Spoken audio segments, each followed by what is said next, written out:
உன்னை பிரானாக பெற்ற உன் சீரடியோ உன்னடியார் தாழ் பணிவோம் அங்கவர்க்கே பங்காவோம். அன்னவரே எங்கனவர் ஆவார், அவர் உகந்து சொன்ன பரிசை தொழும்பாய் பணி செய்வோம். ஏன் கணவனா சிவனடியார் வாய்க்கணும் அப்படின்னா, அவர்களால நமக்கு கணவனாரால இடுகின்ற கட்டளைகள், வீட்டுக்குள்ள எந்த வேலைகள் வாங்கினாலும் அது சிவப்பணியாக அமையும், வாழ்வில் பணியாக அமையாது. அப்போ நம்முடைய வினை கழியும், பிறவி நீங்கும். அதன் பொருட்டு தான் வீடு பேரை வாய்க்கக்கூடிய தரக்கூடியவர்கள் யார் அப்படின்னா அடியார்கள் தான்.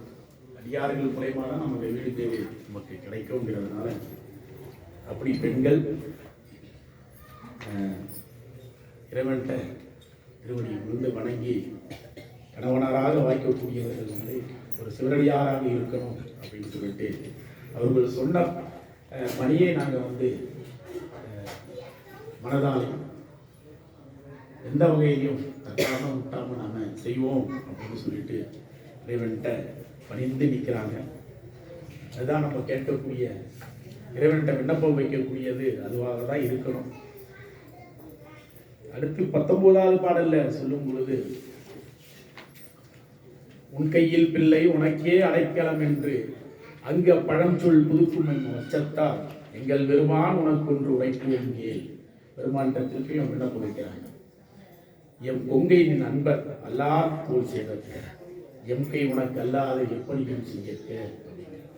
இந்த கை எதுக்காக படைக்கப்பட்டிருக்கு அப்படின்னா, இறைவருக்கு தொண்டு செய்ய, அடியார்களுக்கு தொண்டு செய்ய தான் இந்த இறைவனால நமக்கு இந்த தண்டுகரண போகன போகங்கள் படைக்கப்பட்டிருக்கு. அது அடியார்களுக்கு பயன்படணும், அரணாருக்கு பயன்படணும் இல்லையா? அதுக்கு சிவனடியாராக இருந்தால் தான் நமக்கு வாழ்வில் முழுவதும் நமக்கு அந்த பணி செய்யக்கூடிய வாய்ப்பு கிட்டும். அப்படி அடியாராக இல்லாத ஒரு கணவனாக வாய்ப்பு பெற்றால் நமக்கு வழித்துணையாக எதுவுமே அமையாது. அப்படிங்கிறத பொருட்டு இறைவன்கிட்ட திருப்பம் விண்ணப்பம் வச்சு கேட்குறாங்க. கணவராக அமைந்தால் நமக்கு வீடு பேறு கட்டும் அப்படிங்கிறது அடியாராக வாய்க்கும். இதுக்கு சான்றாக நீங்கள் எங்கே எடுத்துக்கணும் அப்படின்னா, பெரிய புராணத்தில் பெண்கள் ஒரு அதாவது மகளாக இருக்கும் பொழுது அவங்களுக்கு தலையாய கடமைகள் இருக்கு. அடுத்ததாக சகோதரியாக இருக்கும் பொழுது அவர்களுக்கு தலையாய கடமைகள் நிறைய இருக்கு. அடுத்து ஒரு வீட்டுக்கு இல்லறத்துக்கு மனைவியாக செல்லும் பொழுது அவர்களுக்கு இருக்கக்கூடிய பணிகள் ஏராளம். அதில் இருக்கக்கூடிய துன்பங்கள் சொல்ல முடியாது. அதையே மீறி வழிபாட்டுக்கு வர்றதுங்கிறது சாதாரண விஷயம் இல்லை. இது தேவி சேக்கிழார் சாமிகள் தான் பெரிய புராணத்தில் பெண்ணின் பெருமைகள் எவ்வளவுங்கிறது அலப்பரிதம் சொல்வார். கடைசியாக அன்னையாக இருக்கும் பொழுது அவர்களுடைய தலையாய பணிகள் என்ன அப்படிங்கிறத நமக்கு பல்வேறு புராணங்கள் மூலமாக நமக்கு குன்றத்தூர் கோமானார் சேக்கிழார் சாமிகள் சொல்றார். மகளாக இருக்கும் பொழுது அப்படின்னா மானக்கஞ்சார நாயனாருடைய புராணத்தில் அதை நம்ம பார்த்துக்கொள்ளலாம். திருமணத்தின் போது அடியாராக எழுந்திருக்கிறார். மாவிரதி கோலம் உண்டு.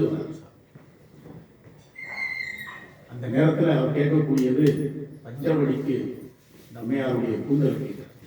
யாராவது கொடுப்பாங்க, திருமண நாள் என்று கொடுப்பாங்க, யாருமே அம்மங்கலம் அப்படின்னு சொல்லணும். ஆனால் கொடுத்ததுனால என்ன நடந்ததுன்னா, அவருடைய தந்தையாருக்கு வீடு, அந்த அம்மையாரால அவரை பெற்ற அந்த மகளால, இது ஒரு பெரியவங்கெல்லாம் சொல்லுவாங்க, ஆண்மகனை பெற்றால் தான் தாய் தந்தையருக்கு ஈடேற முடியும் ஒரு சான்றோர்கள் உரைக்கப்படக்கூடிய ஒரு நிகழ்வு உண்டு. ஆனால் இதை மாற்றி நமக்கு தெரிவிக்கப்படுகிறது பெரிய புராணம். மகளாக பிறந்தாலும் அவருடைய பெற்ற தாய் தந்தையர்கள் ஈடேற்ற முடியும் என்று காட்டக்கூடியது பெரிய புராணம். அதில் மணக்கஞ்சார நாயனாருடைய புராணத்தில் தான் நீங்கள் படிச்சீங்கன்னா அதை தெரிஞ்சு கொள்ளலாம். மகளாக இருந்து தன்னுடைய கூந்தலை வந்த மாரவிருதி கோலத்தை கொண்ட அடியாருக்கு அது இறைவனுக்கு தெரியாது. கொடுத்ததுனால வீடு பேரு தன் தந்தைக்கு கொடுத்தாங்க அந்த அம்மையார். அதே அம்மையார் மனைவியாக ஒரு வீட்டுக்கு போறாங்க, ஏற்கோன் கலிக்காம நாயனார் வீட்டு. அப்படி போகும் பொழுது ஏற்கோன் கலிக்காம நாயனார் நம்பியாரூர் மேல அந்த தூது போன்ற நிகழ்வுக்காக பகைத்து நிற்கிறார். சூளை நோய் இறைவன் தடுத்தாட்கொள்ள கொடுத்து நம்பியாரூர் மூலமாகத்தான் அது தீர்க்கும் அப்படின்னு சொல்லியும் கூட சாமி கிட்ட வாதாடி நிற்கிறாரு ஏற்குனார். மண் தொண்டனாக ஆட்கொள்ள பெற்றவர் இவர். அது எப்படின்னா, இப்போ நாங்கள் வழி வழியாக அடிமை செய்ய, என்னுடைய தந்தை, அவருடைய தந்தை, என்னுடைய முப்பாட்டன், இப்படி வழி வழியாக தொண்டு செய்யக்கூடியவர்கள் நாங்கள். யார்? ஏற்கொண்டு கலிக்காம நாயனார் இறைவெட்டு கேட்க, வழி வழியாக தொண்டு செய்யக்கூடிய நாங்கள் அவர்கிட்ட போய் அவரால் தான் எங்களுடைய உயிர் பிச்சை கிடைக்கணும்னா, அப்பேற்பட்ட இந்த சூளை நோயும் தீரவே தேவையில்லை அப்படின்னு சொல்லிட்டு ஒரு குருவாலை எடுத்து குத்தி சூளை நோயும் போகிறது, உயிரும் போயிடுது. சுந்தரர் வராரு.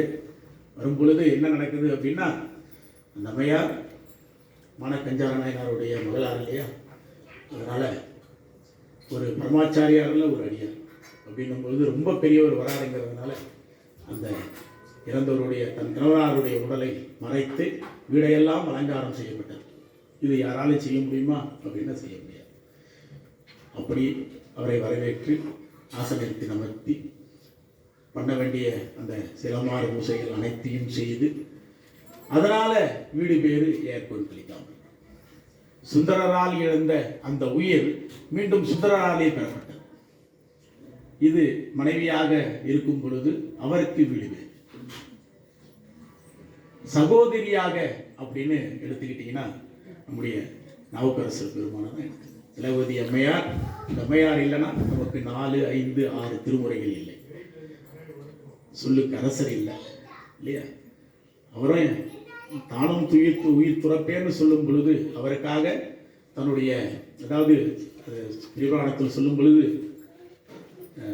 தன்னுடைய, அதாவது திருமணமாகி ஒரு வீட்டுக்கு போய் வாழாமல் தன்னுடைய தம்பிக்காக வாழ்ந்ததுனால இருக்கக்கூடிய இந்த உலக உயிரெல்லாம் உயும் பொருட்டு அவதாரம் திலகவதி அம்மையார். சகோதரியாக, அன்னையாக நமக்கு எல்லாருக்கும் தெரியும், காரைக்கால் அம்மையார் தான் அம்மை.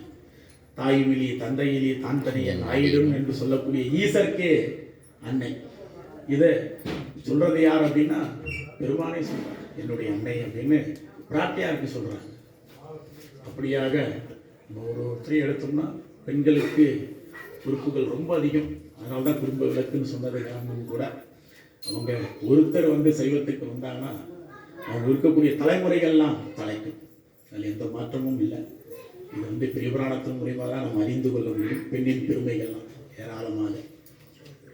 அதனால் இந்த பதிகம் பெண்களுக்காகவே அடியார்கள் கணவனாக வாய்க்கணும் அப்படின்னு சொல்லி மணிவாசகன் வாய்வழி செய்தியாக நமக்கு அறிவிக்கப்படுகிறது.